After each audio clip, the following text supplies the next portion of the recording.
Mungu apate kusifiwa. Il est digne de louange. Anastahili sifa. David dit, Daudi anasema, louez Dieu, msifu Mungu car il est bon. sababu yeye yuko mwema. Le sujet des louanges, Yeye ndio anastahili tumusifu. c'est parce que Dieu est bon envers nous. Ile ni juu tu Mungu yuko mwema kwetu. Bien-aimé, il faut être reconnaissant envers Dieu, même dans des petites choses. Wapenda, tunapaswa kuwa na shukrani mbele ya Mungu hata mtu vitu tudogo. Tu te réveilles le matin, Unaamka asubuhi, tu brosses tes dents, unasafisha meno yako, tu loues l'Éternel. unasifu wa milele. Parce que tu as des dents. Sababu kuna meno. Il y a des gens qui n'ont pas de dents. Kwa bantu abana na meno. Parce qu'ils les ont perdus dans des accidents. Jumu majali fulani meno ilibatoka. Tu marches. Wewe kunatembea. Que Dieu soit loué. Mungu asifiwe juu ya ile. Il y a des gens, ils n'ont pas de jambes. Kuko watu hawana na miguu. Bien-aimé, il faut être reconnaissant même dans des petites choses. Mapena napata tuwe na shukrani hata mtu vitu tudogo. Il est bon. Ye Mungu ni mwema. Il nous a sauvés. Alituokoa Gratuitement. bila kulipa kitu. Nous n'avons pas mérité. Hatukustahili. Qui a mérité? Nani alistahili? Mais lui est venu. Lakini yeye alikuya. Il a pris le corps Akabeba mwili. de chair Mwili ya mutu. pour venir te chercher. Juu akuya kutafute weye. Pour venir me chercher. Akuya nitafute mie. Combien je dois être dans la joie pour le louer. Mara ngapi napasha kuwa mfurahi juu ya kumusifu. La joie du salut dépasse toute chose. Furaha ya wokovu inapita bintu yote. Et ce matin, nous sommes venus nombreux pour écouter la parole de Dieu. Asubuhi ya leo tulikuya wengi juu ya kusikia neno ya Mungu. Ce qui veut dire que nous avons la soif. Maana yake ni kusema tuko na kiu. Et David dit dans Psaume 42, Daudi anasema Zaburi 12, comme une biche soupire après des courants d'eau, Savile ayala eko nangaikia kufika kando kando ya maji kuna et soupire après toi, ô Dieu. Eve nafsi yangu na wewe kuna kutafuta kuwa karibu nawe o Mungu. Mon âme a soif de Dieu, Nafsi yangu kuna kiu ya Mungu, du Dieu vivant. ya Mungu aliye hai. Pas un Dieu d'histoire, Hapana Mungu wa hadithi njoo, un Dieu vivant. lakini Mungu mwenye kuwa hai. C'est pourquoi quand nous venons ici, Yeye bana wakati tuko nakuya hapa, nous venons pour le rencontrer. tuko nakuya juu kukutana naye. Il nous parle Anasema nasi et nous avons une expérience personnelle. na tuko na pamoja naye. En Exode, il dit, Mkutoka anasema je suis le Dieu d'Abraham, niko Mungu wa Ibrahimu, Dieu d'Isaac, Mungu wa Isaki Dieu de Jacob. na Mungu wa Yakobo. Individuellement, Ni wa bantu binafsi. il est le Dieu d'Abraham Yeye ni Mungu wa Ibrahimu parce qu'Abraham a fait une expérience avec lui. sababu Ibrahimu alimuonja Mungu. Il est Dieu d'Isaac Yeye ni Mungu wa parce Isaki. qu'il a fait expérience. Isaac a fait expérience avec lui. Isaki naye alifanya onjo na Mungu. Et Dieu de Jacob Na Mungu wa Yakobo. parce que Jacob a fait une expérience avec lui. Yakobo naye alifanya maonjo fulani Il naye. est ton Dieu. Eko Mungu wako. Si tu fais l'expérience Kama wewe avec lui. unafanya onjo fulani naye. Et nous sommes contents ce matin. Asubuhi ya leo tuko katika Et nous furaha. croyons qu'il va nous parler. Tunaamini asema atasema nasi tena. Nous allons nous lever pour la lecture de la parole. Tasimama juu ya usomi wa neno ya Mungu. Nous sommes dans le livre d'Apocalypse. Tuko mkitabu ya Ufunuo. Apocalypse 3, 21. Ufunuo 3:21. Celui qui vaincra, Ule atakayeshinda je le ferai asseoir avec moi sur mon trône, tamfanya ekae pamoja nami pakiti yangu ya enzi. comme moi Sawa vile mimi j'ai vaincu et me suis assis avec mon Père sur son trône. nilishinda na nilikaa pamoja na baba yangu pakiti yake ya enzi. Je vais prier. Mie nitaomba. Notre Père Céleste, Baba yetu aliye juu une mbinguni, fois de plus, mara ingine tena Nous te remercions, tunakupikia nous te asante, louons tunakusifu pour ce privilège que tu nous as accordé de venir dans ta maison. juu ya hii bahati unatupatia tukuye munyumba yako. Seigneur, nous venons de lire ta parole. Bwana, tunatoka mkusoma neno lako. Toi, tu es l'auteur de cette Wewe parole. mwenye kuwa mwenye hii neno, Descends et interprète ta parole shuka na tafsiri neno lako afin que tes enfants soient instruits, ili batoto wako bafundishwe, corrigés, basaishwe, enseignés. bafundishwe kabisa. Seigneur, si tu as Bwana, transformé les vides, tu as fait ce monde, Bwana, kama ulifanya hii dunia si tu as créé toutes choses na uliumba vitu yote par ta parole, kwa njia ya neno lako, nous croyons que cette parole tunaamini hasa hii neno est la même encore aujourd'hui. ni ile moja moja hata leo, Elle est capable de transformer nos vies. ikuna uwezo wa kugeuza maisha yetu, Nous kubadilisha. venons, Seigneur, avec nos manquements. Tunakuya na makosa yetu Bwana, Transforme-nous, Seigneur. utubadilishe Bwana, Pardonne-nous. utusamee. Nous avons deux services. Tuko na makazi mbili, Dans l'un et dans l'autre, mmoja na ingine. Seigneur, nous voulons que tu puisses nous parler du haut des cieux. Tunapenda Bwana useme nasi tokea Bénis mbingu. les conducteurs de cette église. Bariki viongozi ya hii kanisa, Bénis tes enfants pour que tu es mort à la croix. bariki batoto wako bale ulikufia Nous kwa nous msalaba. abandonnons entre tes mains. Tunajikabidhi mikono yako Dans les noms précieux de ton Fils, Seigneur mjina la Jésus-Christ. damani la mwana wako Bwana Yesu Kristo. Amen. Amen. Pouvez vous asseoir. Unaweza kukaa.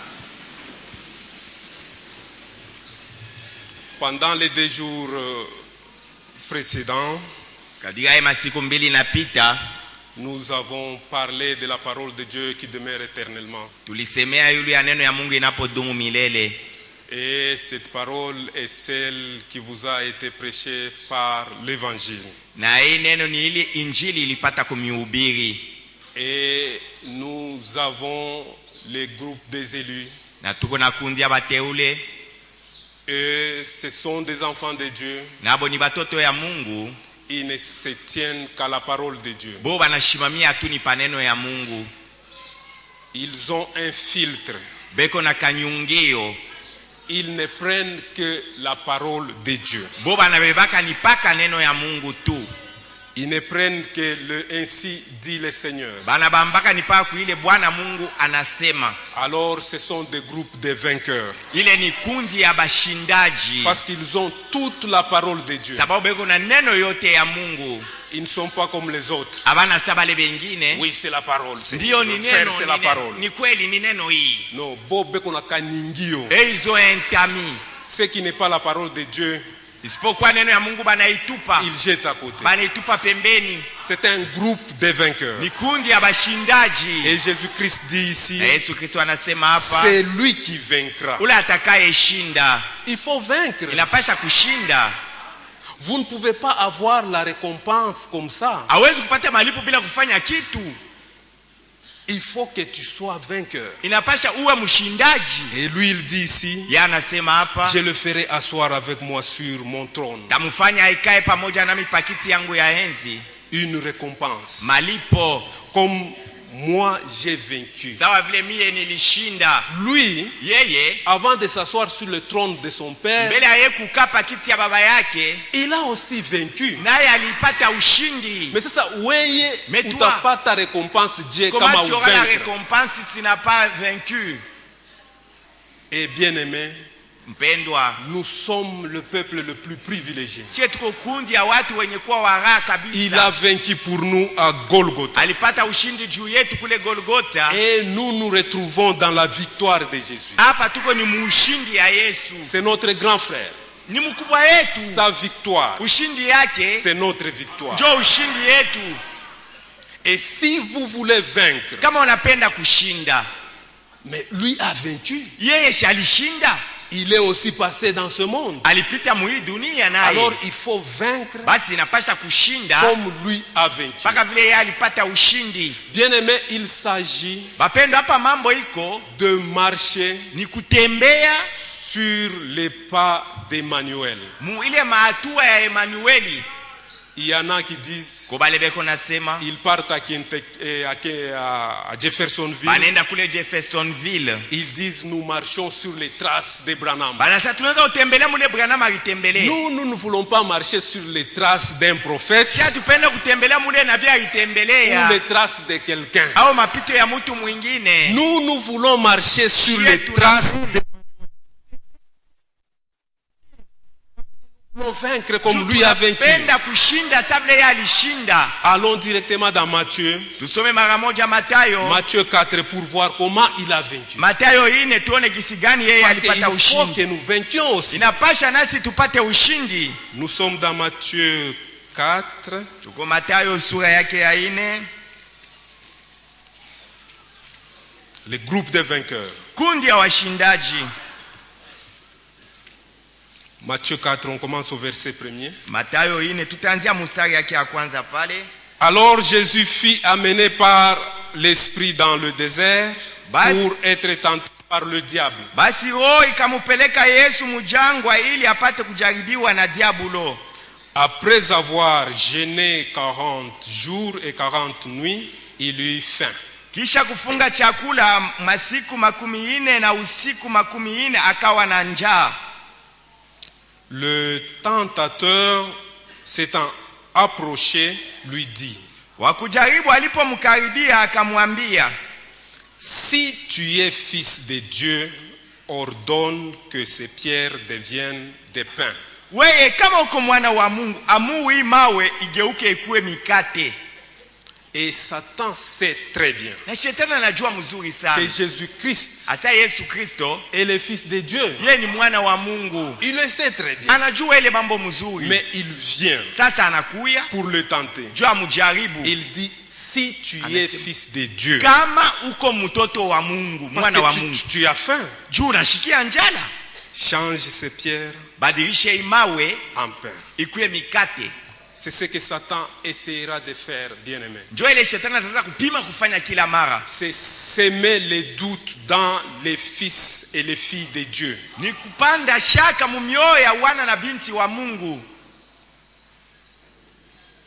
Et Jésus-Christ savait Yesu Kristo alijuaka aussi qu'il était fils de Dieu. ya kuwa alikuwa mwana wa Mungu. Il était convaincu Alikuwa na ile hakikisho yote. qu'il était fils de Dieu. Asema yeye alikuwa mwana wa Mungu. Parce qu'il pouvait dire: Jua aliweza kusema, vous sondez les Écritures Mungu nachunguza maandiko parce que vous pensez Mungu avoir nawazia la vie éternelle. mutapata Amen. mule buzima ya milele mwile maandiko. Mais ce sont ces Écritures Sasa ni hii maandiko yo qui témoignent de moi. iko nishuhudia mie. Jésus-Christ connaissait. Nusa Yesu Kristo alijuaka. Il savait sa position de fils de Dieu. Alijuaka vile ye eko mtoto wa Mungu. Et tout enfant de Dieu, Na mwana wote wa Mungu, toute fille, binti wote, tout fils de Dieu mwana wote wa Mungu doit être convaincu anapasha kuwa na ile hakikisho qu'il est le fils de Dieu. asema eko mwana wa Mungu. Ce n'est pas quelque chose qu'on t'apprend. Haina vile mambo asaba kufundishi. Si tu es l'enfant de ton père, Kama wewe uko mtoto wa baba fulani, on ne peut pas t'apprendre que tu es l'enfant de ton père. Baba yako njoo huyu. Tu es convaincu.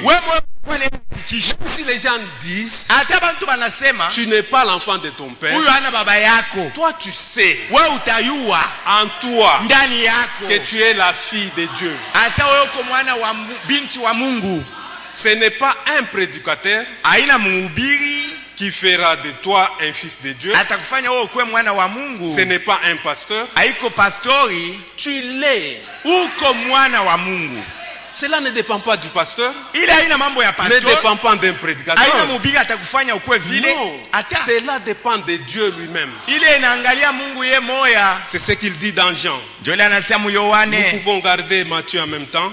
tuchunge kitabu wa Mathayo pale, Nous sommes dans Jean 1, tuingie mu Yohane sura ya kwanza verset 12. mstari ya 12. Écoutez ce qu'il dit. Msikie kila anasema, Mais à tous ceux qui l'ont reçu, lakini kubale bote bali mupokea, à ceux qui croient en son nom, kubale benye kuamini mujina il lake, a donné le pouvoir de devenir enfants de Dieu, neno iwapa uwezo ya kuya wana wa Mungu, lesquels sont nés non du sang ni de la volonté de la chair, bo abakuzaliwa kumapenzi ya mwanaume na ni de la mwanamke, volonté de l'homme, haina kumapenzi ya mtu wala, mais de la volonté de Dieu. lakini mazaliwa kumapenzi ya Mungu.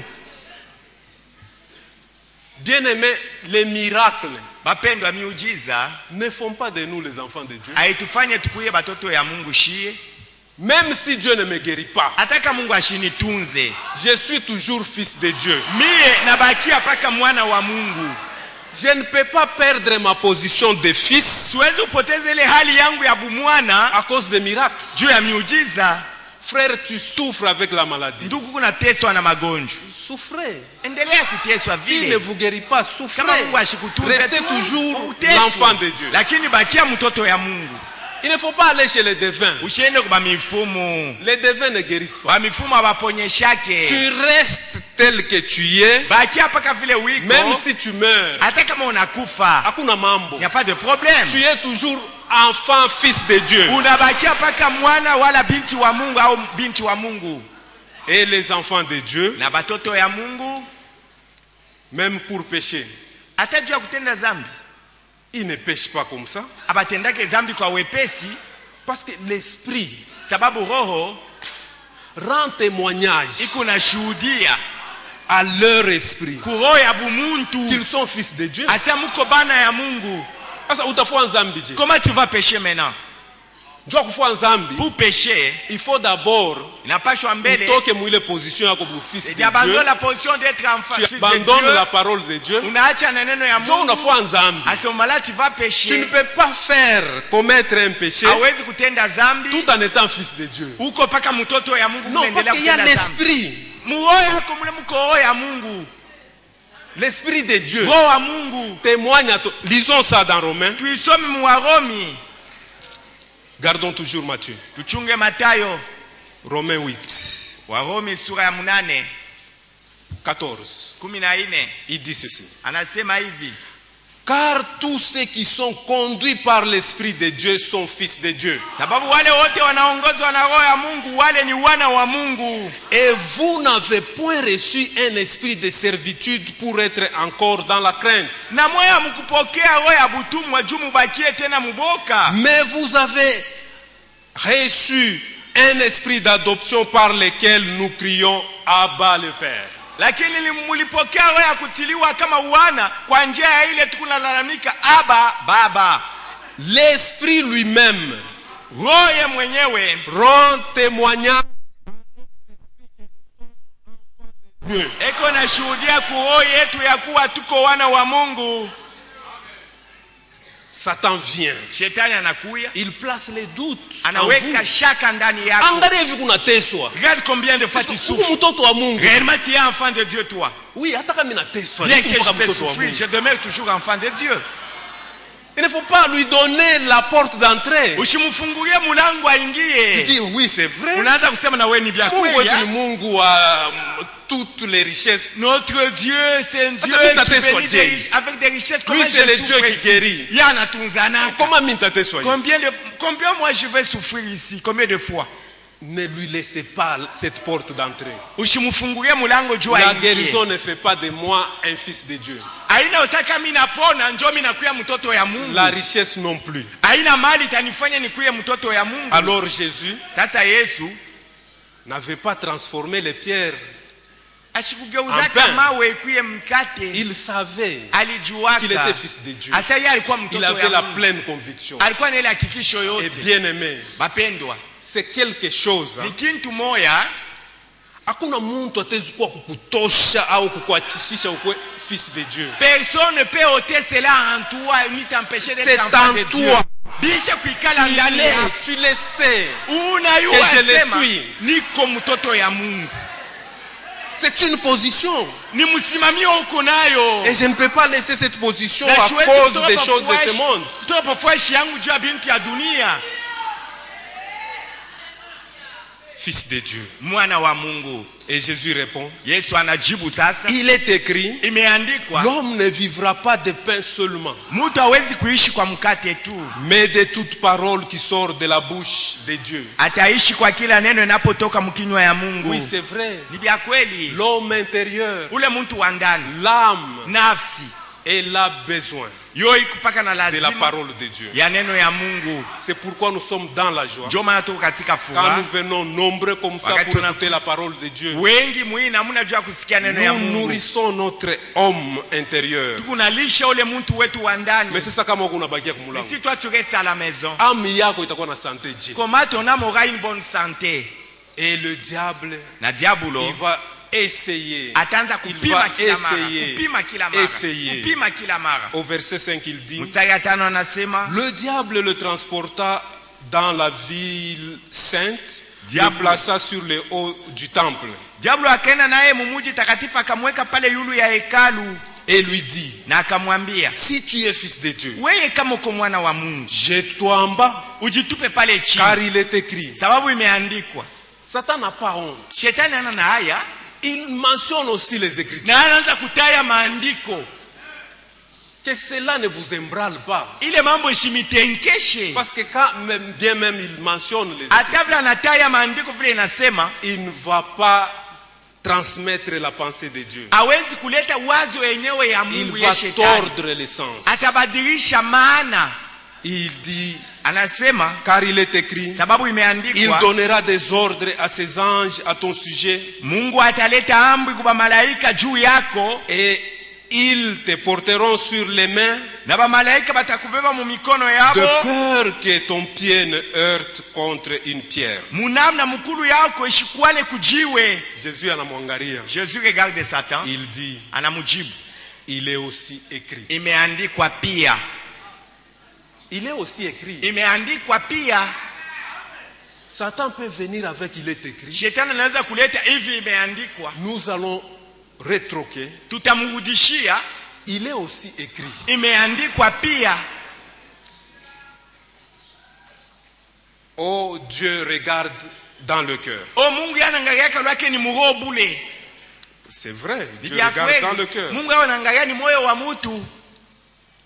Mais la Bible dit, Sasa Biblia inasema, c'est de l'abondance du cœur asa ni bile binayala mu moyo que la bouche parle. ndio kinywa kitaanza kusema. Unakuya usha kuvoila en désordre, Tu viens mal habillé matiti ici, usha kukata. tu enlèves des Oh, soucis. Mungu eko naangalia Oh ndani. Dieu, lui c'est le cœur seulement qui le regarde. Oui, nous disons amen. Tutasema amina. Il est aussi écrit, Imeandikwa pia, c'est de l'abondance asa du ni bile cœur binayala mu moyo wako que la mule bouche parle. ndio kinywa Vile kitaanza vibaya kusema. biku natoke. Si tuko na biote. Nous avons tout. Nous avons, il est écrit, Tuko na hivi et nous imeandikwa. avons,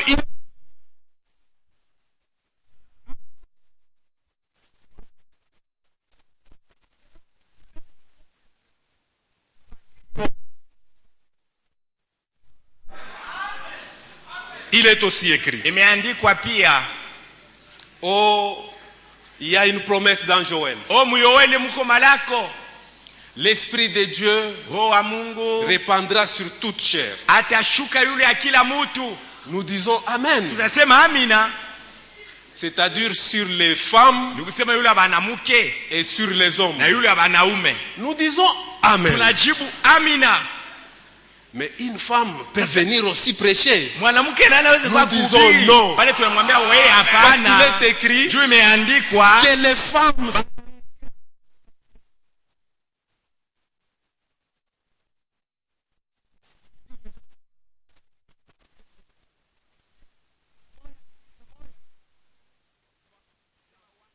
kuhusu mwanamke kufundisha. tuko na biote si il est Nous. écrit, il est aussi écrit. Tuko na inaandikwa imeandikwa pia. Oh, nous sommes sauvés par la grâce. Oh, si tunaokolewa letu ni kwa neema. Amen. Tunasema amina. Nous sommes sauvés par la grâce. Tunaokolewa kwa neema. Personne n'a mérité. Hakuna ule alistahili. Alors vivez comme vous voulez. Sasa mwe mtaanza kuishi vile Nous mnapenda. disons non. Pale tunamwambia hapana. Tite dit, Kama unasema Tito cette anasema, grâce-là, ile neema elle nous enseigne à renoncer à l'impiété iko natufundisha katala bubaya et à la vie mondaine. na ile maisha ya kidunia. Moïse dit, Musa anasema, si j'ai trouvé grâce devant tes Mungu, yeux, kama mimi napata neema devant mbele ya ta macho face. yako, mbele ya uso yako, Fais-moi connaître tes voies. unijulishe manjia yako. Asa voix ya Mungu kanile takutuma mubundumba. Quelle est la voix de Dieu qui t'amène à se prostituer? Voix ya Mungu kanile itakutuma mubwivi. Quelle est la voix de Dieu qui t'amène à voler? La grâce de Dieu. Oh, neema ya Mungu. Parce que si tulikuwa bantu babaya, Nous étions des impies, grâce, des mauvais. Mais la ile grâce, natufanya leo, elle atufanye a fait bintu de bile nous- tunaanza kufanya. nous ne faisons pas ce qu'on Leo faisait hatuvifanye, autrefois. ni Aujourd'hui, grâce tu. on ne le fait pas par la grâce. On proférait des mensonges, Tulianza kulanda, on courait derrière les jupons. kufuata banamuke. Leo banaangalia banasema Aujourd'hui, hapana. les gens regardent et disent, Ça, hii il mambo n'y a que la grâce qui peut faire ni ça. neema ya Mungu inabawezesha. Grâce yetu shi tutume mubuchafu Notre hapana. grâce ne nous amène pas dans Pombe l'impureté. kwenda mumabar. C'est livré, Grâce aller dans des yetu. bars. Notre grâce Nous enseigne à renoncer à toutes ces choses-là inatufundisha katala baya bote. pour que nous ayons une nature divine. Juu tukuwe na tabia ya Mungu. Il est écrit, Imeandikwa, il est aussi écrit. imeandikwa pia. Bashimikuye na il est écrit. Qu'on ne vous amène pas seulement imeandikwa. Parce que kuku bengine Il y a d'autres personnes. ye anayo paka écriture moya. Lui se base sur une seule écriture. Mambo yote atafua mbusharati paka Comme pa ile les écriture. adultères, il se base sur une seule écriture. Non, shi hatuna vi. Nous ne Si comportons ni pas de cette maécriture manière. yote. Nous, c'est la Bible tout entière. Parce que nous sommes des chrétiens Sababu tuko ba Kristo, bibliques. baki Biblia. Il est aussi écrit, Imeandikwa pia, tu ne tenteras point le Seigneur ton Dieu. hawezi kujaribu Bwana Mungu wako.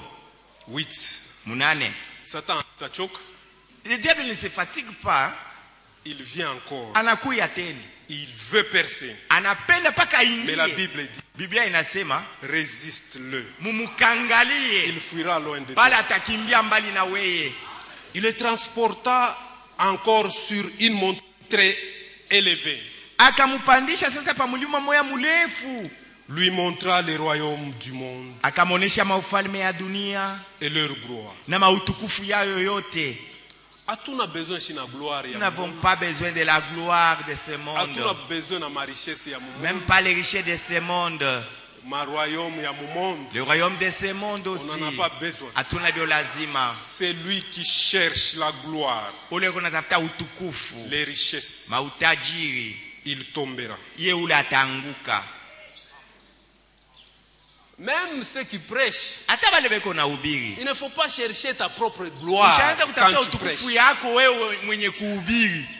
Hata ukuna prêcher bien Dieu. Même si tu prêches correctement. Hapana kutafuta popularité. Usitafute kavumo yako wewe Hapana mtu. kutafuta gloire. Tafute utukufu yako Kama wewe unatafuta mtu. vile bintu, Si ces choses-là, tu es déjà tombé et vaincu. pale onesha anguka na shetani anakuwina. Les richesses, Mautajiri. la guérison. Oh, Nous voulons utunzo. ceci. Tunapenda bile. Unaona mtoto wa Mungu anasema, Voyez un enfant de Dieu qui dit, mi avant ya kufa, moi avant de mourir, il faut que je roule dans Prado, la grande Mercedes là. nitembe mukile ki Mercedes kinene ki Prado. Ishikia souhait ya mtoto wa Mungu. Écoutez les souhaits d'un enfant de Dieu. C'est quoi ça? Ni bintu kanibilo La kuna Mercedes c'est quoi? kile ki Mercedes kinene njoni. Si tukuna souci Nous moya nous soucions d'une seule chose, ni ya kumpendeza Mungu. c'est d'être agréable à Dieu. Kama mimi nalamuka tu Si busubuhi, je me réveille seulement le matin, en quoi je peux lui être agréable? tamufurahisha Mungu munini? Jo souci ya mtoto wa Mungu. Ça c'est le souci d'un enfant de Dieu. Hapana souci ya kuwa na Mercedes. Et non muvia pas yako. pour avoir la Mercedes, voiture c'est quoi? Mercedes. La voiture Mercedes c'est quoi? La richesse c'est quoi? Mali ya hii dunia ni nini? Ngaria kama ni kutuna inkoche yangu na Regarde cravate. si seulement je suis na habillé bilato, comme je na le suis pantalon. ici avec cravate, Na kuria. pantalon, veste et je mange. Cela me suffit. Shibinanyenea. C'est ça, oui, c'est ça ce que la Bible dit. Ndio Allons vile voir. vile inasema tuone hiyo. Allons voir. Twende tuone mu Biblia. Allons voir dans 1 Timothée, je crois. Timotheo wa kwanza na wazia. Oui, c'est ça. Na wazia njoo pale. 1 Timothée, Timotheo wa kwanza chapitre 6, sura yake ya 6 8. mstari ya 8. Si donc nous avons la nourriture Basi kama tuko na chakula et le vêtement, na mavazi, cela nous suffira. ile inatuenea. Dites Amen, c'est la parole de Dieu ça. Ili neno ya Mungu tunasoma. C'est pas ma parole. Haina mimi mtu mimi nasema. C'est Dieu. Ça c'est amen. Kama Mungu anasema tu Hata kunasema kama amina. musema amen, Si ça Mungu c'est amen. pas amen. Yo iko amina. Kuna nguo yangu, la nourriture, c'est fini. Binanyene ya bile. Mais ceux qui veulent s'enrichir tombent dans la tentation, dans le piège et dans beaucoup de désirs insensés et pernicieux qui plongent les hommes dans la ruine et dans la perdition. Lakini bale beko napenda kuwina, beko nanguko majaribu na mumiteko na bintu bya mingi bya mawazo ya bupumbafu na ya uharibifu ambaye kuna bangusha bale bantu muharibifu na upotevu. Tu peux avoir l'argent. Unaweza kuwa na fedha. C'est bien, gloire à Dieu. Ni mzuri, Mungu asifiwe. Nous parlons de ceux qui veulent toujours. Mambo ni wale wanatafutaka paka bawine, paka bawine. S'ils veulent toujours, ils kama veulent anapenda toujours. paka kuwina. Tu verras que utaona sema leur Dieu, Mungu wabo itakuwa ni sasa, pas que les makuta. ce n'est que la richesse. Ils aiment l'argent que tout. Batapenda fedha kupita vyote. Car l'amour de l'argent est une racine de tous les maux. Sababu kupenda fedha Et quelques-uns, bwayulu sana, en étant possédés, se sont égarés loin de la foi. Bantu fulani kisha bao kupata fedha ya mingi baliacha imani. Et se sont jetés eux-mêmes dans bien des tourments. Sasa bo benyewe banajitupa mangaiko ya mingi. C'est vrai. Ili ya kweli. La Bible a raison. Biblia iko na sheria. Si tu as l'amour d'argent, kama unapenda fedha sana plus que Dieu, kumupita Mungu, c'est des tourments. Tu vas t'éloigner de Dieu. utaanza mangaiko yashipo mwisho, nenda mbali na Mungu. Pour toi, homme de Dieu, juu yako we mtu wa Mungu, fuis ces choses. kimbia bile bintu. Et recherche la justice, Wewe tafutisha la uwaki, piété, utawa, la foi, imani, l'amour, mapendo, la patience, uvumilivu, la douceur. upole. Pour nous, Juu yetu hivi bintu bingine hivi mamiotoka, le véhicule est autre chose là. ça nous suit. Bitafuata kumkongo, bitafuata kisha. On ne s'inquiète pas de ces Aina choses. njo mangaiko yetu On ne se tubipate soucie paka. pas de ces choses. Aina ngaiko yetu ya Ça kubipata nous paka. suit. Ndio bitafuata. Si Dieu voit kama Mungu anaona que tu as besoin d'une voiture, atoko na lazima ya Dieu motoka, va te le donner. atakupa motoka. Si Dieu voit que tu as Kama Mungu besoin anaona d'une asema parcelle, kuna il lazima va ya te la parcelle, donner. atakupa parcelle. Lui, Yeye ce qu'il veut, ile c'est anataka ce qui est bon pour nous. ni yakwa ile S'il itatusaidia. ne veut pas que j'ai une voiture, Kama anaona saina mzuri kuwe na c'est motoka, ça, lui voit bien yeye que moi, anaona mzuri kunipita, j'accepte. mimi naichikia. Kwanza pa kutembea. Je marcherai à pied. Unatembea. Je ferai le Nani pied. tunamshukuru parce En qu'ananipa train de mikuru louer Mungu Dieu. Il unatembea. m'a donné les jambes, je suis en train de marcher.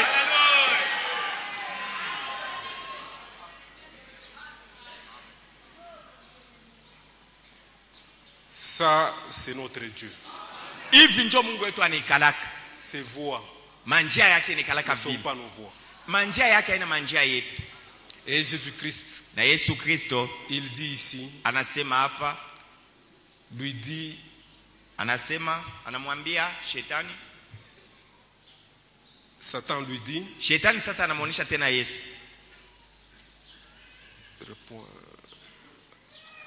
je te donnerai toutes ces choses Shetani si anamwambia tu Yesu, te prosternes et m'adores. takupatia hivi vyote wewe kama unapika magoti hapa na Jésus kuniabudu. lui dit, Yesu akamwambia, retire-toi, Satan. toka hapa shetani. Il est écrit, Imeandikwa, tu adoreras utaabudu le Seigneur ton Dieu Bwana Mungu wako et tu le serviras lui seul. na utamtumikia yeye peke yake. Il est parti. Shetani akaenda Mais mara il moja. faut le résister. Inapaswa mkangalie, Parce que mkatalie. s'il met son doute, Sababu kama anapanda shaka yake, il met le doute en toi, anaweka shaka ndani yako, tu acceptes, wewe unachikia, c'est fini. kunaisha, Tu vas commettre le péché, utatenda dhambi, tu vas t'éloigner de Dieu. utenda mbali na Mais la Mungu. chose importante, Kitu ya mafaa lakini c'est garder ta position de fils et de fille. ni ubakie mwile hali ya mwana na binti Et wa si tu Mungu. gardes cette position, Kama unachunga ile msimamio, il s'éloignera. shetani atakimbia.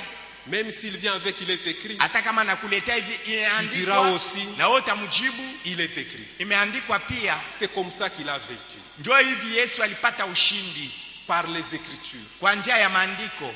les mauvaises doctrines, les fausses doctrines.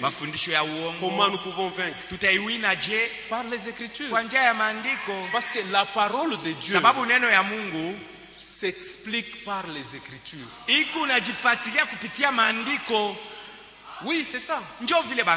Quand tu dis les 7 tonnerres sont révélés, explique ça par les Écritures. Si tu dis Branham et Dieu, explique ça par les Écritures. Un homme de Dieu doit être capable de prendre cette Bible, de parler de la part de Dieu, expliquant toutes choses dans la Bible par les Écritures. C'est ça ce que Frère Branham a fait. Nous sommes dans Révélation. La révélation de Jésus-Christ. La brochure première. Écoutez ce qu'il dit. 4e paragraphe. Personne ne peut avoir la foi, ni savoir ce qu'il fait, ni où il va, à moins d'avoir quelque chose sur quoi baser ses pensées et sa foi.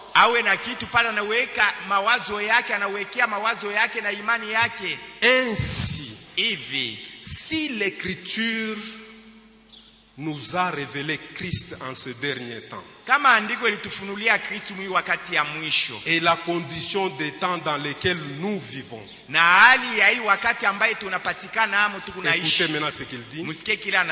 Cela nous ferait du bien de la sonder et de découvrir où nous en sommes.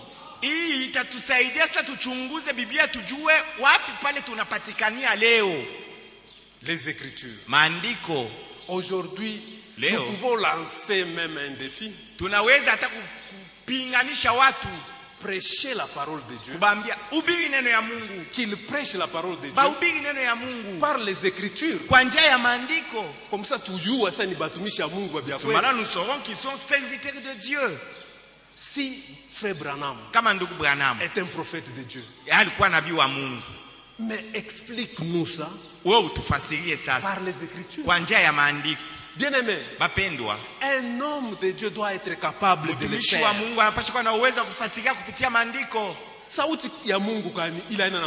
Quelle est la parole de Dieu qui n'est pas basée sur les Écritures bibliques? Jean-Baptiste, il était un prophète de Dieu, promis dans les Écritures. Et quand il est venu, les gens sont venus le voir. Qui es-tu?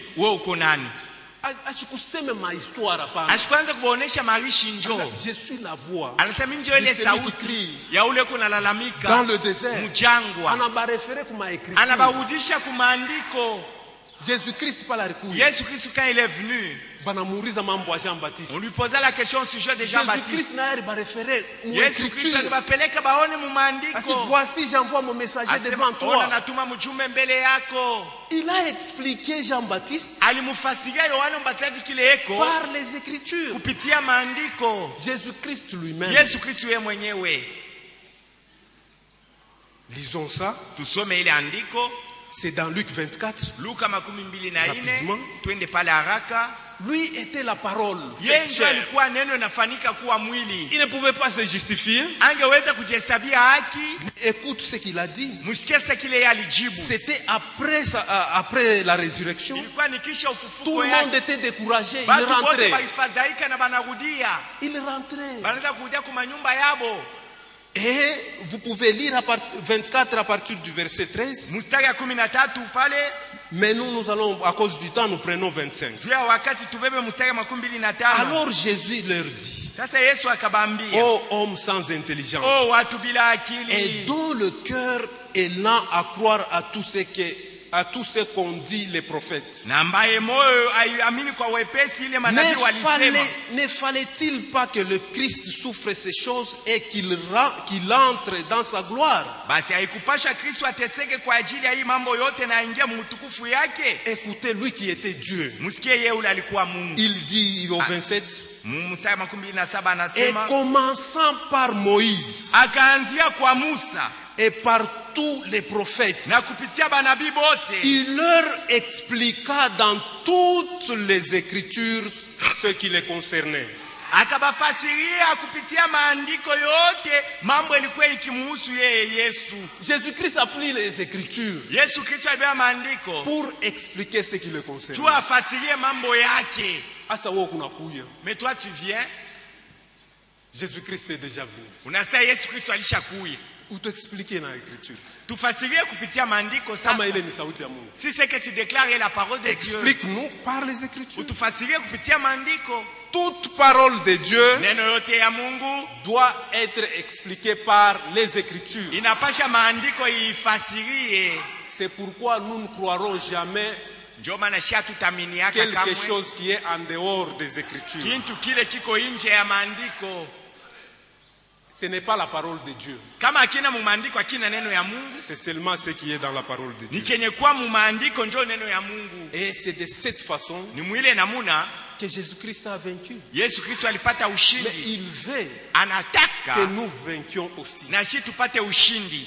Pour qu'on s'assoie Juu tukae sur son trône, pakiti yake ya il enzi. faut vaincre comme lui a vaincu. Inapasha kupata ushindi vile Et alishinda. ça, c'était la première confrontation. Hii ndio ilikuwa mambo ya kwanza ya kuingia nayo Il faut mvita. vaincre par les Écritures. Kushinda kupitia maandiko. Il ne faut jamais perdre sa position de fils de Dieu. Usipoteze msimamio ya mtoto ya Mungu. Nous sommes dans Matthieu 26. Tunaenda Mathayo 26. Matthieu 26. Mathayo 26. C'était dans le jardin de Gethsemane. Ilikuwa ni mbustani ya Gethsemane humu. Là, il a vaincu Satan. Pale alimshinda shetani. Après le jeûne. Kisha kufunga chakula. Mais ici, Hapa c'est avant qu'il soit livré. ni mbele bamutoe, bamuue. On commence au verset 38. Tunaanza mstari wa 38. Il leur dit alors, Akabaambia tena, mon âme est triste jusqu'à la mort. nafsi yangu iko na huzuni kufika na Restez kulufu. ici et veillez avec moi. Mubakie hapa na mukeshe na mie. Oui, son âme était triste, bien-aimé. Hiyo nafsi yake ilikuwa na huzuni. Parce qu'il devrait prendre la coupe de péché. Sababu alipasha akunywe kikombe ya zambi. Il allait devenir péché Ilipasha akuye zambi. pour que vous soyez saints. Juu mweye mkuye batakatifu. Et en étant péché, Mkuye ya zambi il allait se séparer de Dieu. ilipasha jitenge Parce na que le Mungu. péché nous sépare de Juu Dieu. zambi kuna tutenga na Mungu. Puis ayant fait 39, puis ayant fait quelques pas avant, Kisha yeye kwenda kumbele mkufanya matua fulani. il se jeta sur sa face et Aka- pria ainsi. Nguka kifudifudi na akaomba mwina muna. Mon Père, Oh baba yangu, s'il est possible kama que inawezekana cette coupe s'éloigne de moi, ikikombe kiende mbali na mie. toutefois, Mara yote non pas ce que je veux, isiwe ile minataka, mais ce que tu veux. iwe mapenzi yako. Et nous partons au verset 42. Tunaenda mstari wa 12. Il s'éloigna une deuxième fois et pria ainsi, mon Père, Akaenda s'il n'était mara pas ya possible que cette coupe s'éloigne sans que je la boive, Akaomba mwina muna, basi kama iwezekane kikombe kiende mbali na mie bila mie que kukikunywa, ta volonté soit faite. basi mapenzi yako ifanyike. 44, 14. il les quitta. Kisha akamwachi, akabaki, Et s'éloignant, akaenda mbali, il pria pour la troisième fois, akaomba mara ya tatu, répétant les mêmes choses. akisema paka ile misemo moya moya. Et en Gethsemane, Na mule Gethsemane, lors du grand combat, wakati ile vita kubwa, une autre confrontation. kupigana kwingine kwa vita. La première confrontation était avec Satan. Ya kwanza alipigana na shetani. La deuxième confrontation, Pambana kwa pili c'était contre lui-même. ni ajipinganishe yeye mwenyewe, ajikombanishe mwenyewe. C'était dur, bien-aimé. Ilikuwa ya nguvu Lui sana. était saint, Yeye alikuwa mtakatifu. mais il allait prendre la Sasa coupe de ilipasha abebe péché. kikombe ya zambi. Mais il dit, Sasa anasema, et non pas ce que moi je veux, basi isikuwe ile mimi nataka, mais ce que tu veux. ikuwe tu mapenzi yako ile wewe unataka. En Gethsemane, Mule Gethsemane, Jésus-Christ a soumis sa volonté Yesu Kristo alitiisha mapenzi yake à la volonté du Père. ile mapenzi ya Baba. Ainsi, bien-aimés, Hivi bapendwa, si vous voulez vaincre, kama unapenda kupata ushindi, il faut soumettre ta propre volonté tiisha mapenzi yako à la volonté de Dieu. kwa mapenzi ya Mungu. Parce que sa propre volonté, Sababu mapenzi yake yeye Yesu, c'est au sujet de toi. yeye ni juu yako. C'est moi. Mie, Je veux ça. mimi napenda hivi. Je veux ceci. Mimi napenda kile. Mie. C'est ça ta volonté. Ndio mapenzi ya Mais bumuntu. pour vaincre, Sasa jua kupata il ushindi, faut soumettre ce moi-là tiisha bumie bwako à la volonté de Dieu. kwa mapenzi ya Mungu. Parce que la première chute Juu kuanguka kwa kwanza au ciel, kule kumbingu, c'était parce que Satan disait toujours sababu moi, shetani moi, alianza moi. kujitapa mie. Ésaïe 13. Isaya 13 Voulait sa propre volonté. alipenda mapenzi yake binafsi. C'est le moi. Bumie. Ésaïe 14 plutôt, Isaya 14 13. 13 Tu disais à ton cœur, ulikuwa ukisema mumoyo wako, je monterai au ciel. tapanda kule kumbingu, J'élèverai mon trône au-dessus des étoiles de Dieu. tapandisha kiti yangu yulu ya manyota ya Mungu, Je m'assierai, taikala pale, je monterai. tapanda kule yulu. Tu vois un discours plein de jeux. Mahutuba yake paka mie. Si tu veux vaincre, Kama unapenda kupata ushindi comme Jésus a vaincu, vile Yesu alishinda, il faut kuacha tous les jeux, abandonne moi. bumie. Les jeux. Bumie. Moi. Mie. C'est pas la volonté de Dieu. Ile haina mapenzi ya Mungu. Le jeu, c'est ma volonté. Kama unasema C'est mie ta ni propre mapenzi volonté. yako wewe muntu. Mais si tu veux vaincre, Kama unapenda kupata comme ushindi Jésus-Christ vile Yesu a Kristo vaincu, alipata ushindi, parce que ces jours-là, sababu ile il siku nous a rachetés. Il a alitukomboa, vaincu. alipata ushindi. Il pouvait refuser la coupe. Angeweza Mais kukataa il ile a kikombe, dit, akasema et non pas ma volonté, isiwe mapenzi yangu, mais ta volonté. iwe mapenzi yako Et il a wewe. vaincu Satan. Akapata ushindi Mais yule ya si toi tu shetani. veux vaincre, Kama wewe unapenda kupata ushindi, acha mie. abandonne le moi. Aujourd'hui, dans ce monde, Leo hii mwi dunia les guerres ça et là, mamvita huku na kule, c'est parce que les gens, sababu bantu les nations, mataifa veulent faire leur propre volonté. inapenda kufanya mapenzi yabo Les binafsi. États-Unis, Amerika avec tout ce qui se passe au monde, na ile yote kunafanyika mudunia, c'est parce qu'ils veulent faire leur propre volonté. banapenda kufanya mapenzi yabo binafsi. En voulant faire leur propre volonté, Kutaka kufanya mapenzi c'est pourquoi yabo, il y a des guerres, il y ndio a maana kwa la mort mavita, partout. lufufashi yote, bifo. Quand tu mens là, Wakati unalanda, mentir, kulanda c'est quoi? ni nini? C'est ta propre volonté. Unapenda kufanya mapenzi yako. Mais utawina je Comment tu vas t'enrichir? dans le mensonge? Comment tu vas vaincre en mentant? Parce que mentir, c'est faire ta propre volonté. Kulanda huku unafanya ni mapenzi yako. Critiquer, Kushimanga muntu, c'est parce que tu veux faire ta propre volonté. sababu unapenda wewe ufanye mapenzi yako binafsi. Tu veux accomplir ta volonté. Unapenda kutimiza bila unataka. C'est pourquoi tu critiques. Ndio maana kuna shimanga. Wewe na wewe bana kukritiquer. Toi aussi l'homme qui a été critiqué. Njoo nini unafia kufuata? Ni nani alisema? Pourquoi tu veux savoir qui m'a critiqué? Pourquoi unafia kuyua? Vile vyote umuiona alikushimanga juu ya nini, ufanye nini sasa? C'est parce que tu veux faire ta propre volonté. Unapenda utimize na wewe mapenzi yako. Mais kama unechika Yesu, Mais si tu crois en Jésus, mais unechika na makritik na bintu byote, ichikia bakushimange vile vyote vibaya batakusema. utawina je? Comment tu vas vaincre? Si tu es dans les mensonges, Wewe uko mubongo, si tu es dans les critiques, mkushimangana, c'est vêtir.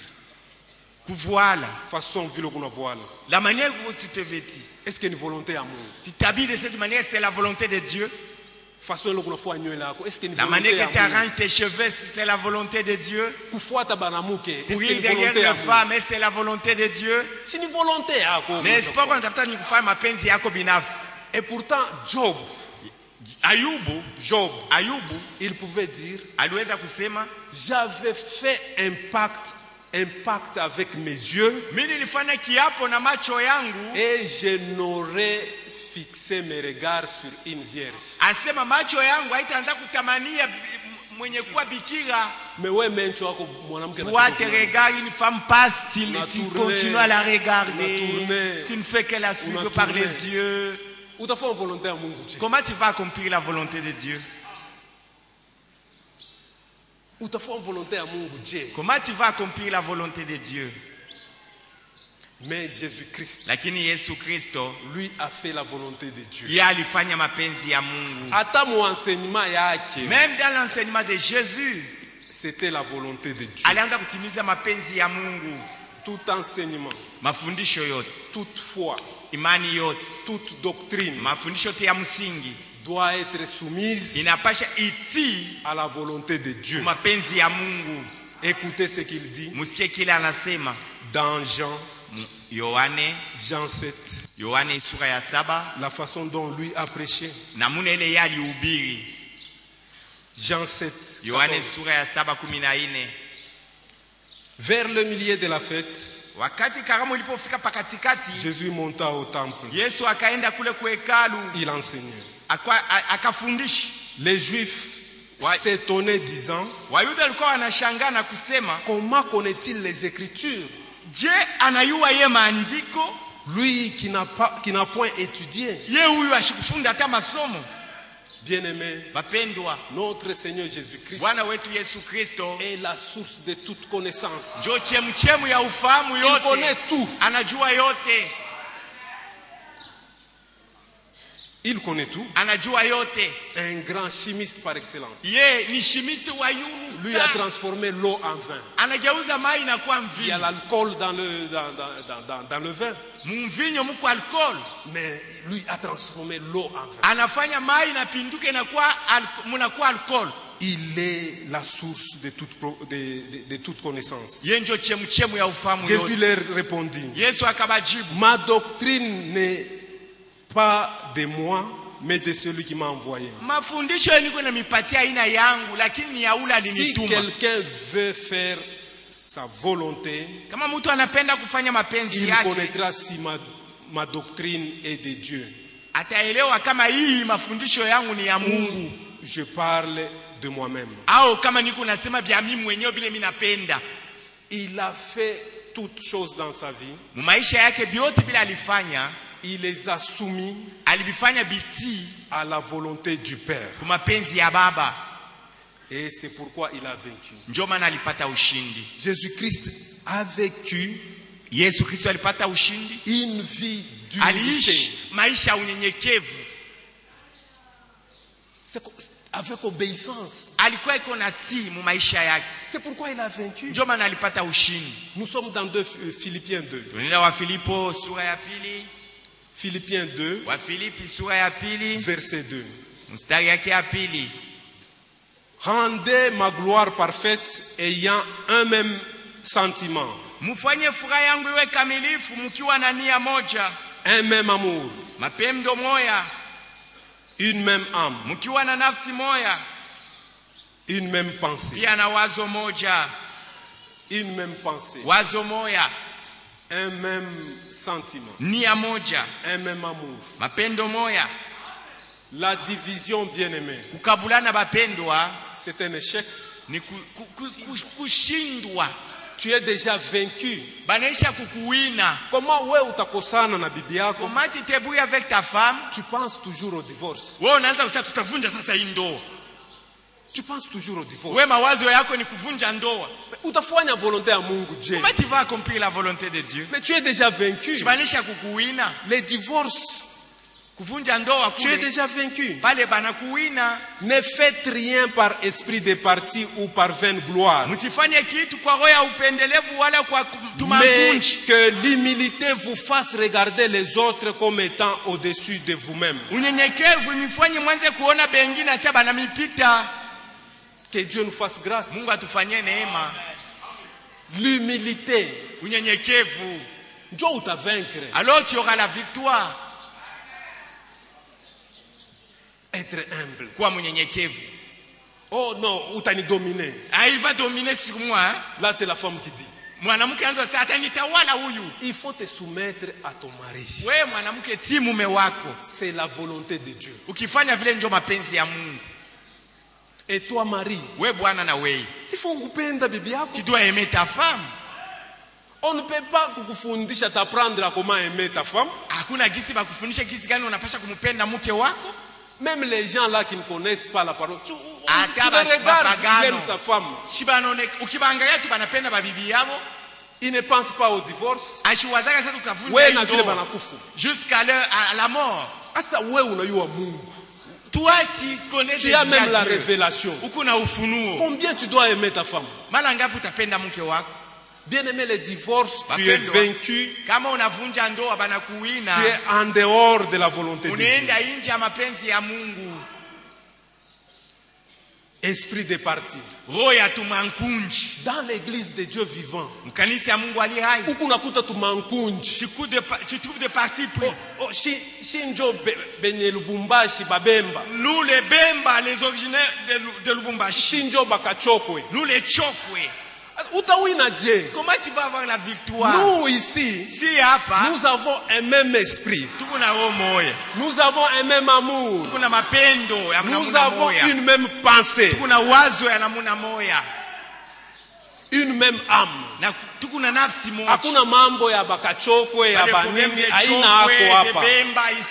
Parce qu'il n'y a pas le ciel de Chokwe et le ciel. Il y a un seul ciel, le ciel des enfants de Dieu. L'esprit est parti dehors. Ici nous sommes les fils de Dieu. Nous sommes les enfants de Dieu. Ne cherchez même pas à savoir. Nous avons été rachetés par le sang. Dans le sang, nous avons dans un même royaume. Les enfants de Dieu. Pourquoi on a nourri Kabila? Tu viens d'où? Tu es déjà vaincu. 4 ans, que chacun de vous, au lieu de considérer ses propres intérêts, considère aussi ceux des autres. Ayez en vous le sentiment qui était en Jésus-Christ. En Jésus-Christ, il n'y avait pas d'esprit de parti. En Jésus-Christ, il y a un seul esprit. Existant en forme de Dieu, il n'a point regardé son égalité avec Dieu comme une proie à arracher, mais il s'est dépouillé lui-même en prenant une forme de serviteur, en devenant semblable aux hommes, et il apparut comme un vrai homme. Dans l'autre version, comme un simple homme. Jésus-Christ était Dieu. Mais Angara vile vivre. Regarde comment il a marché sur cette terre. Quelle humilité. Lui qui était Dieu. Il a marché ici. Il n'avait même pas une maison. L'humilité. L'humilité, bien aimé, c'est être, tu es quelque chose, mais tu vis comme si tu n'es pas ce quelque chose. Tu es un docteur, tu vis comme si tu n'es pas docteur. Après ça, il en a rien. Tu es pharmacien, tu vis comme tu n'es pas pharmacien. Lui était Dieu. Il a vécu comme s'il n'était pas Dieu. Il a marché. Il n'avait pas une demeure. Il dormait dans le jardin. Toi, tu as une maison. Et des fois, tu peux dire, parfois même, frère, mon frère, je suis toujours de locataire. Jésus-Christ. Jésus-Christ, tu es. Si tu es locataire, je n'ai même pas de vêtements. Lui avait seulement un habit.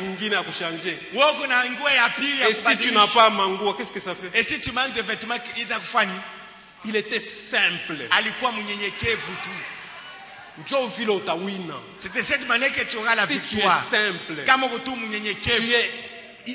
Tu es plein d'humilité. Unajaa na unyenyekevu. Et je regardais quand j'étais en dehors du pays. Wakati nilikuwa nje ya hii nchi. Vous avez participé à la Sainte Seine. Mwe mlifanya meza ya Bwana ilianza kumifuata. Mlinaushana mikulu. Vous avez lavé les pieds. C'est le symbole de l'humilité. Ni mfano ya kujinyenyekeza. Unaconsidérer uluguna nausha sasa anakupita wewe. Tu considères l'autre qui te dépasse. Na yeye anakuconsidérer sasa unamupita. unamupita. Yeye anasema wewe njoo unanipita. Sasa utamkritike je? Pourquoi tu vas le critiquer maintenant? Utamchambula je? Pourquoi tu vas l'outrager? Utakosa kumupenda je? Comment tu manqueras l'aimer? Tu l'aimes. Unamupenda. Parce que c'est ton frère. Sababu ni ndugu yako. C'est ça l'humilité. Njoo unyenyekevu. Mungu atufanye grâce. Que Dieu nous accorde cette grâce. Sinon on ne vaincra pas. Kama sivyo hatutapata ushindi. On ne vaincra pas. Hatuwezi kupata ushindi. Lui était riche. Yeye alikuwa mtajiri. Ashikuwa na makuta kulipa impôt. Il n'avait même pas l'argent pour payer l'impôt.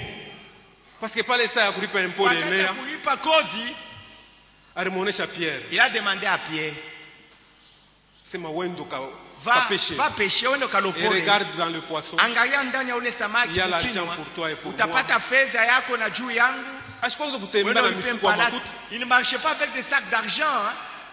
Il faut se rabaisser bien aimé. Ujishushe ndugu yangu. Hata ile kidogo Mungu anakupa. Le peu que Dieu te donne, Mungu ndio anakupa. C'est Dieu qui t'a donné. Mais pourquoi kumabeka? Dieu vimba vimba. Pourquoi? Dieu a nini kuna vimba vimba? Utawina je? Comment tu vas vaincre? Mbingu c'est pour les ciel est réservé Dieu abantu les gens qui sont humiliés. Ba kujinyenyekeza. Faut pas être orgueilleux. Ushiko wa kiburi. Parce que kama una na humilité, kama unakosa unyenyekevu, tu es orgueilleux. Uko wa kiburi. Haupende kushikia hata bantu. Tu n'aimes pas écouter les autres. Ma conseil haupende kushikia. Les conseils des autres tu ne les considères pas. Comment une sœur peut rester avec le pasteur 5 heures? Je dada mbele ya pastor mnafanya saa 5. Le pasteur la supplie. Pastor yeko na kusi. Umurumie bwanako, umurumie. Pardonne ton mari. Fille de Dieu. Binti wa Mungu. Il nous a pardonné. Mungu alituhurumia. Il faut aussi tout pardonner. Nous devons aussi pardonner les autres. Mais toi on commence à te supplier pour pardonner. Pourquoi mwaminifu wa Dieu? Tu es quel genre de croyant? Conseil à Ushki. Toi tu n'écoutes pas les conseils. Il y a des types dans la Bible. Mubiblia muko mamifano. Regarde d'abord Dieu. Muone mbele Mungu. Dieu a accepté le conseil de Moïse. Mungu alitikia shauri ya Musa. Oui. Ndio. Dieu voulait exterminer le peuple d'Israël. Moïse a conseillé Dieu. Dieu. Comment on a exterminé Baba?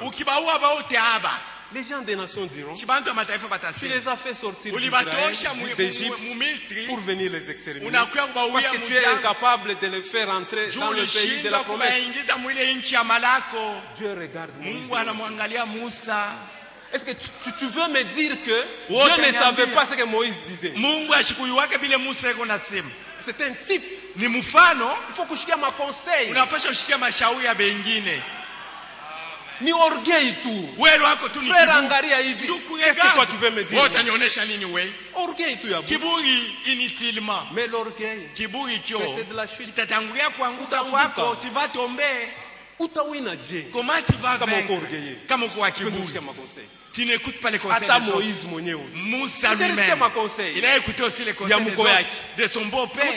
Tu te fatigues beaucoup. Fais des groupes de 10, de 100, de 1000 et ainsi de suite. Comme ça, ces gens-là, ils vont se consulter. Quand il y a un problème, les chefs de 10 atakuya na kuonesha kama iko nguvu utakata. Alichika conseil ya mko yake. Il a écouté les conseils de son beau-père. Webe kuna kupa conseil. Tous les dénominations atanionyesha nini? Il faut accepter les conseils. Dieu peut t'aider même au travers d'un païen. Tout le monde doit écouter les conseils. Pasteur, écoutez les conseils. Les serviteurs, écoutez les conseils. Enfants de Dieu, conseil ni abantu bote conseils, tu dois écouter toujours. Utawina je. Comment tu vas vaincre? Orgueil. Kiburi. Jésus-Christ. Yesu Kristo ye Il a vécu une vie très simple. aliishi maisha ya kujinyenyekeza. Il était riche. Alikuwa Lui, mtajiri c'est Yesu. Dieu qui a créé toutes Ule choses. Mungu aliumba bintu Mais yote. regardez comment il a vécu. Mwangalie gisi gani aliishi. Et il dit Anasema à celui qui vaincra, ule atakaposhinda, comme moi j'ai vaincu, sa vile mimi nilipata je ushindi, le ferai asseoir namfanya aikale avec moi sur le pamoja na trône. mie pakiti ya enzi. Nous devons vaincre Tunapasha kushinda comme lui a vaincu. mpaka vile alipata ushindi. Orgueil, Nyani. Kiburi pourquoi? Tu viens dans l'église Unakuya mkanisa pour le salut de ton âme. juu ya wokovu ya nafsi yako, Les gens chantent. bantu beko naimba, Aunako. toi tu ne chantes pas, Unapika tu hivi. tu es là. C'est vrai. Ni vya kweli bila uko nafanya. Tu ne chantes pas pour le pasteur. Wao uimbi yake juu ya Tu ne pastor, chantes pas pour moi. au Tu ne uimbe chantes juu pas ya pour ton voisin. au juu ya jirani ya. Tu chantes pour le Dieu qui t'a sauvé.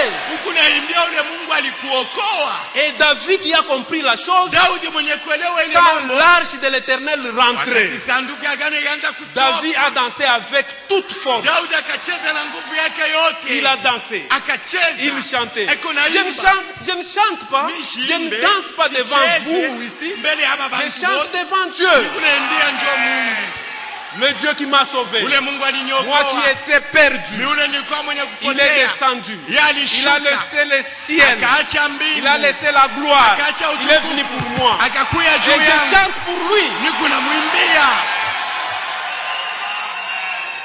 Et Michal, je crois Michal, sa femme. Nawazia mke wake Mika. Elle a regardé.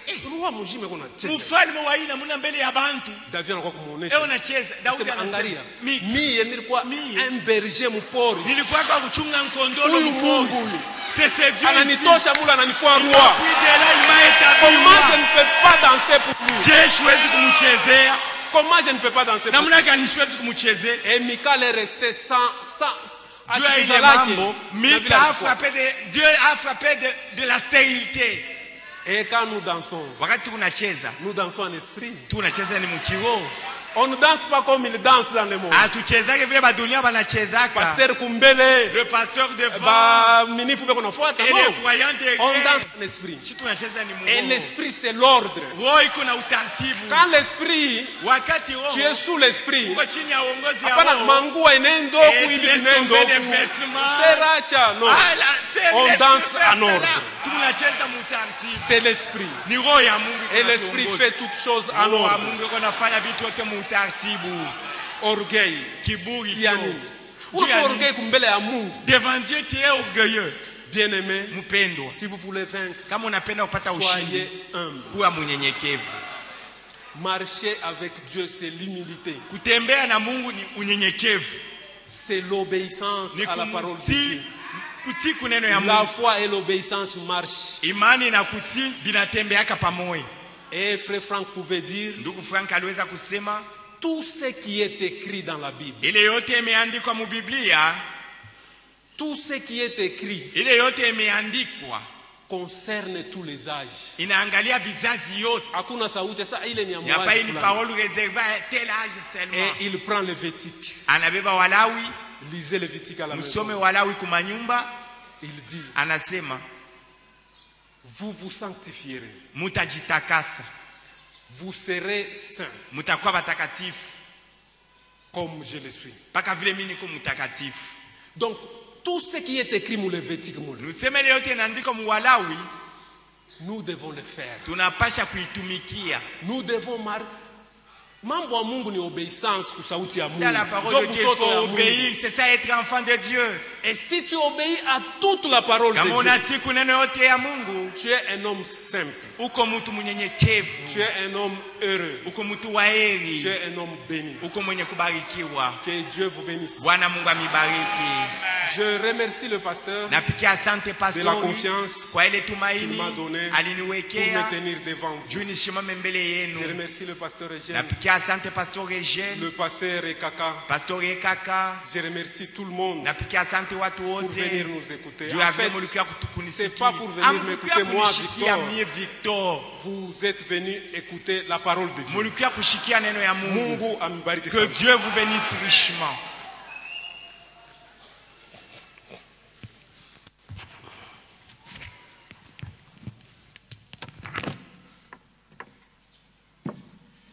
Tushimame.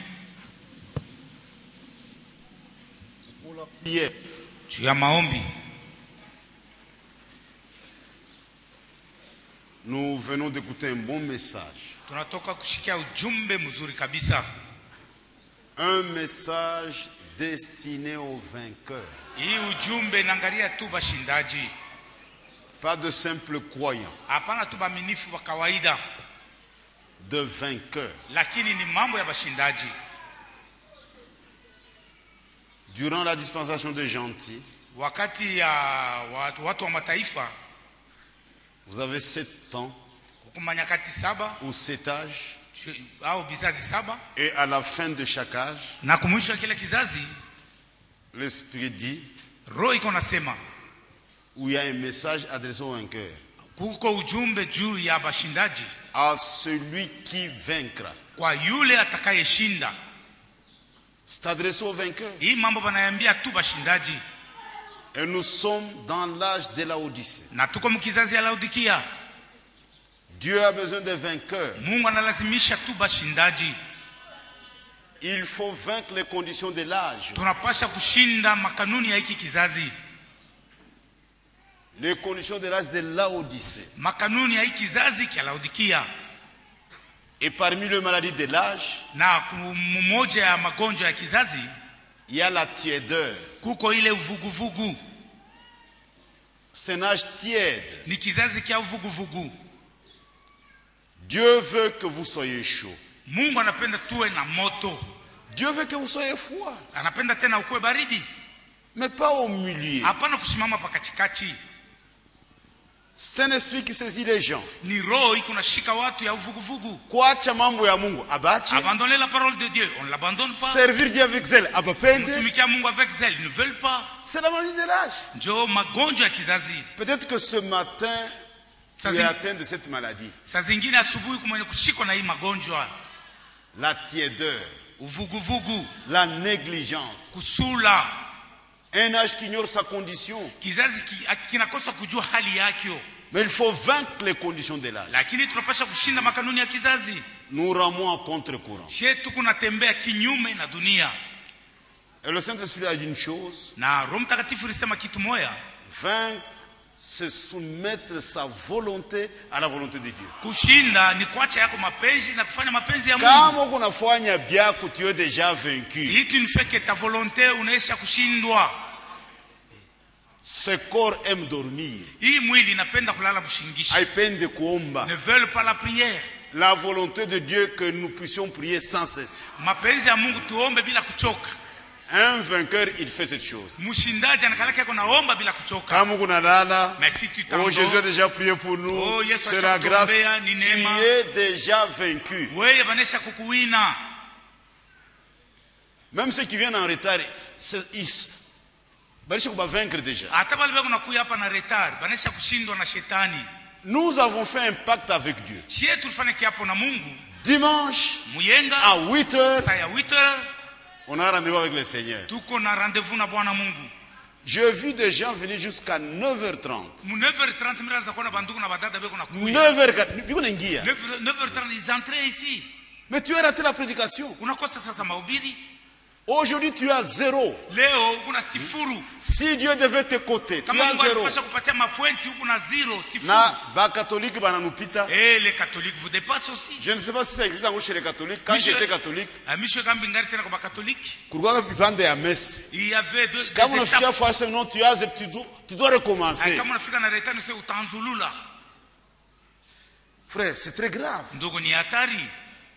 À 8h, Jésus est ici par son esprit et par sa parole. À 8h, Yesu Kristo yuko hapa kupitia roho na neno yake. C'est un manque de respect à l'égard de l'œuvre de Dieu. Ni kukosa kuheshimia kazi ya Mungu.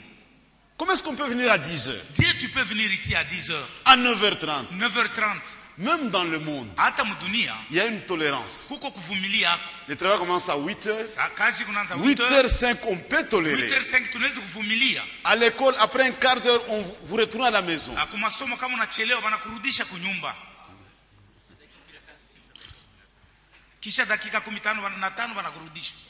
Tout compte pour Dieu.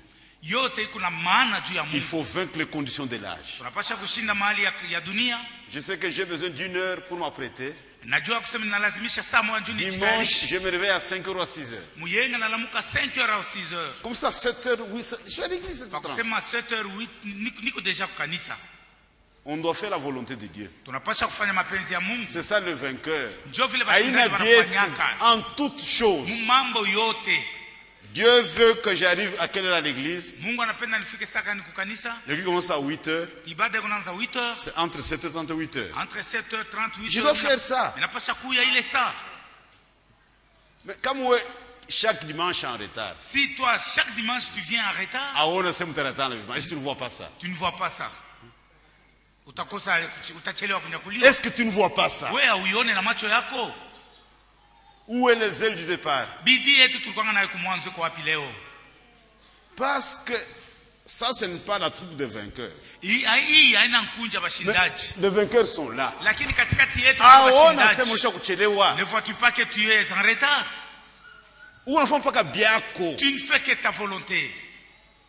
Non frère. Hapana ndugu. Non frère. Hapana ndugu. Tu n'écoutes plus personne. Au shikie we muntu. On a sema kuchelewa. Ne vois-tu pas que tu es en retard? Et on nous a donné des pistes. Na banatuonesha njia.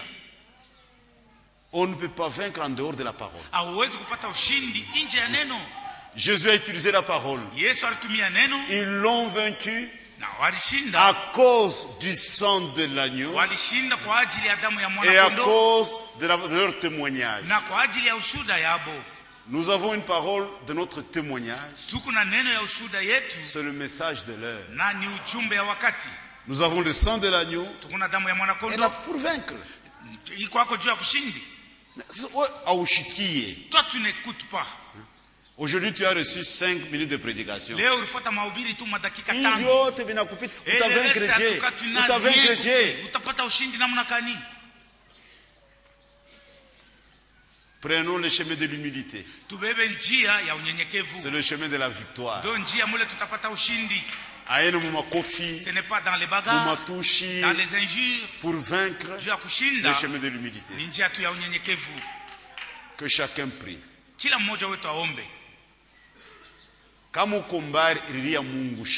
Changer. Si tu es loin de la volonté de Dieu, tu dois changer.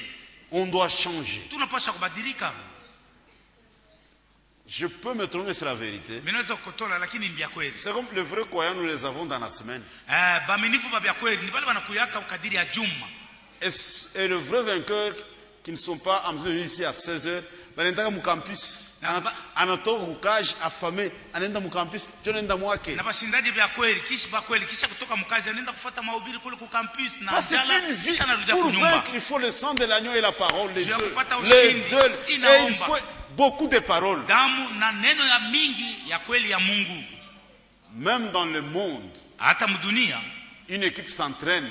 Timu inapaswa kujizobelesha.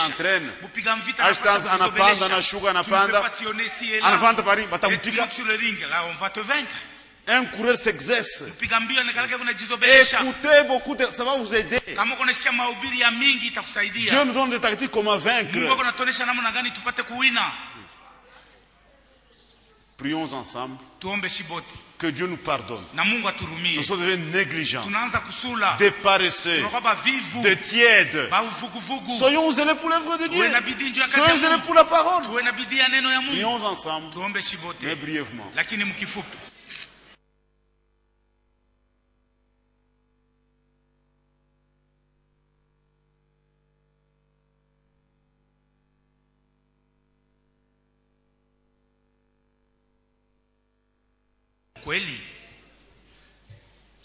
Et après avoir écouté la parole de Dieu, nous crions vers toi. Nous avons reconnu notre tort.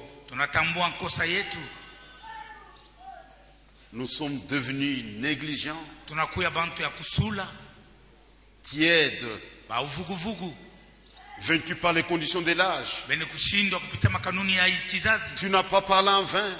Tu nous aimes réellement. Seigneur, réveille notre esprit pour que nous quittions la négligence. Nous quittions l'état de tiédeur. Donne un véritable zèle pour le royaume, pour la parole de Dieu, pour ta cause. Donne-nous une vie de consécration, une vie de prière, une vie de la parole. Tu veux réellement nous épargner. Nous désirons cela de tout cœur. Mais tu as dit dans la parole de Dieu, sans moi vous ne pouvez rien. Tiens-nous par ta main, Seigneur, et nous serons capables de marcher en vainqueur. Tu nous as montré la voie à suivre. C'est le chemin de l'humilité. Que ce beau sentiment d'humilité qui est en Christ puisse aussi nous accompagner, Seigneur, pendant ce peu de temps que nous sommes pèlerins. Et ce matin, s'il y a une âme quelque part qui a faim sauf du royaume, Seigneur, bénis cette âme. Bénis ton serviteur.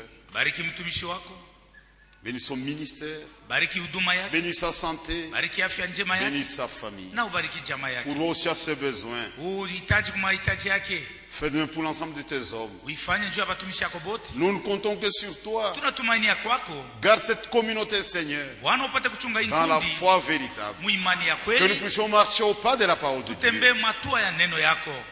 Seigneur, merci pour toutes les exhortations de la parole de Dieu.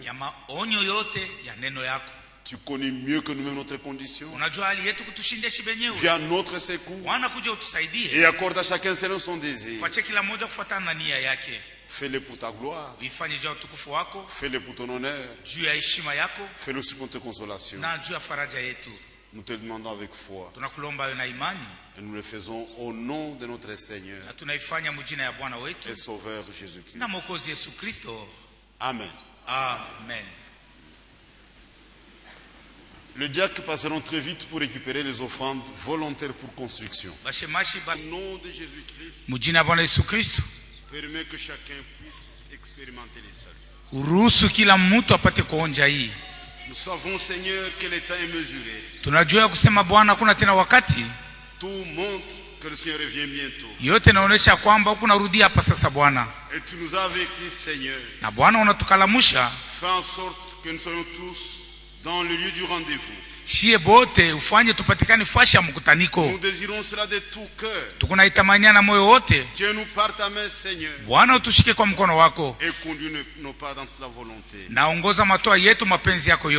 Accorde à chacun, Seigneur, selon sa foi et selon son désir.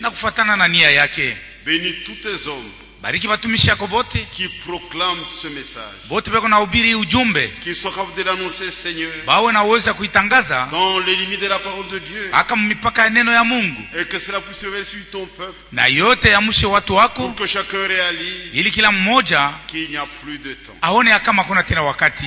Bénis notre frère Franck. Bénis tous ceux qui sont sous ce ministère. Bénis ton œuvre dans le monde entier. Nous avons l'assurance, Seigneur, que tu as un plan merveilleux à notre égard. Et tu l'accompliras sans faille. Mais tu as besoin d'un peuple docile, obéissant. Accorde-nous la grâce, Seigneur, d'être obéissant et de marcher dans la crainte de ton nom. Bénis mes frères, bénis mes soeurs. Nous n'avons pas perdu notre temps. Nous croyons que nous sommes dans la nuit de devoir.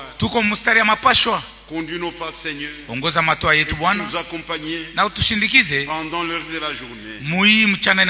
Tous nos programmes, nous les soumettons à toi. Que ta main puisse coordonner chaque chose. Et que tout se fasse, Seigneur, pour ta gloire et pour notre joie. Nous te demandons ainsi dans le nom de notre Seigneur et Sauveur Jésus-Christ. Amen. Amen. Pour la semaine prochaine, nous recevrons deux prédicateurs. Le frère Beckmans de Goma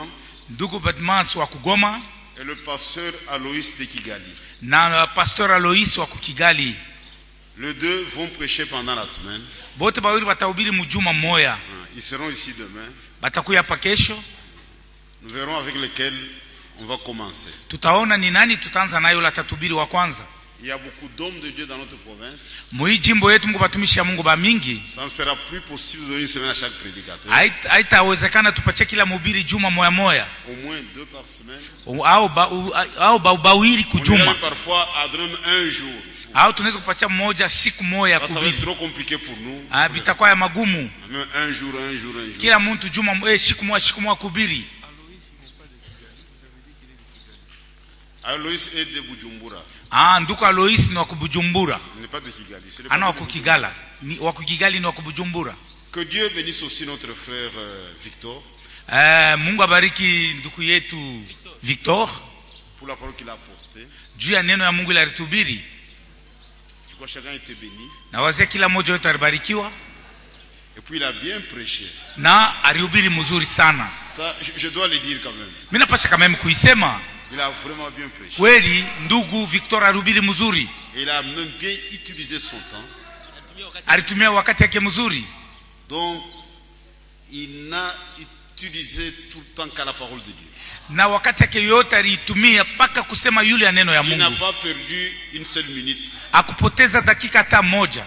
Tout le temps était utilisé à la prédication. Ça c'est bien. Wakati yake yote alitumia kwa kuhubiri paka neno ya Mungu. Que Dieu te bénisse. Mungu ambariki. Ouais, un ministère quand quelqu'un est prédicateur on le forme pas. Wakati mtu ni mtumishi abamzobelesha kumfundisha namna kuhubiri.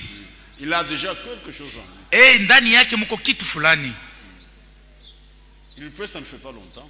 Eko na hubiri akuyakuwa wakati mwingi. Et moi je l'écoute pour la première fois.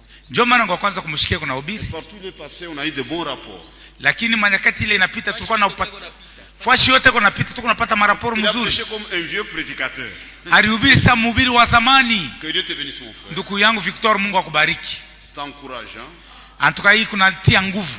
Et ça nous console aussi. Na iko natufariji tena. Même si nous mourons, il y a des gens forts, solides. Hata kama tunakufa leo kuku bantu batendelesha kazi ya Mungu. Banguvu. Il est au Canada. Yeko naishi au Canada. Aux États-Unis, il n'y a pas de prédicateur là. Aux États-Unis kula kuna bahubiri. Avec de tels dons, ça nous encourage déjà. Na mazawadi sawa hii kuna tutia nguvu. Que le Seigneur vous bénisse. Bwana Mungu amibariki. Mwende na salama. Et mardi, venez nombreux pour écouter les deux hommes de Dieu. Na mkazi mbili mkuye kushikia hapa batumishi ya Mungu bawili. Ceux qui désirent nous offrir de l'hospitalité pour les visiteurs qui les fassent aujourd'hui, il y a urgence. Bale beko lazima kuweza kupokelea batumishi ya Mungu muifanye leo ni haraka. La semaine qui commence, les gens vont commencer à venir. Juma ile itaanza watu wataanza kuya. Et beaucoup transitent par Lubumbashi. Na bote beko nafikia mwetu mu Lubumbashi. À la convention, on recevra les gens je crois lundi, pas avant lundi. Ku convention tutapokelea bantu mukazi moya hapana mbele ya mukazi moya. Donc ils doivent transiter par quelque part. Banapasha kufikia fashi fulani. Et la plupart transitent par Lubumbashi. Lakini ba mingi beko nafikia mwetu mu Lubumbashi. Si nous avons des adresses, kama tuko na madresse, dès qu'ils arrivent, on les dirige. Kama tuko na madresse ya kule batafikia, kama banafika tunawaonesha kwa kufikia. Que le Seigneur vous bénisse. Bwana Mungu ambariki. Allez en paix. Mwende na salama.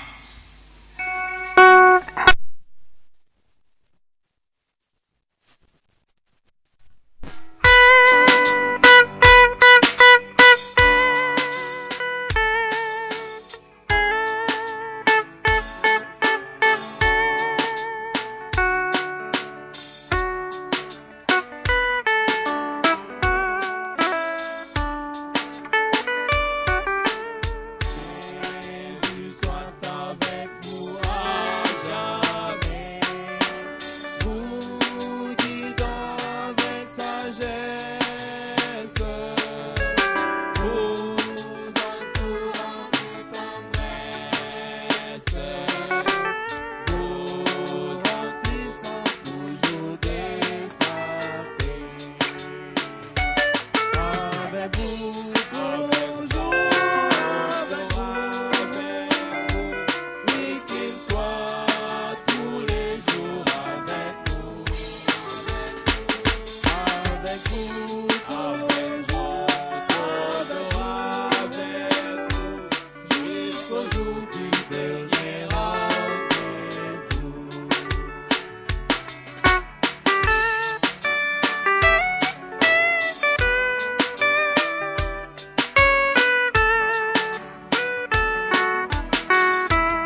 Fais-moi savoir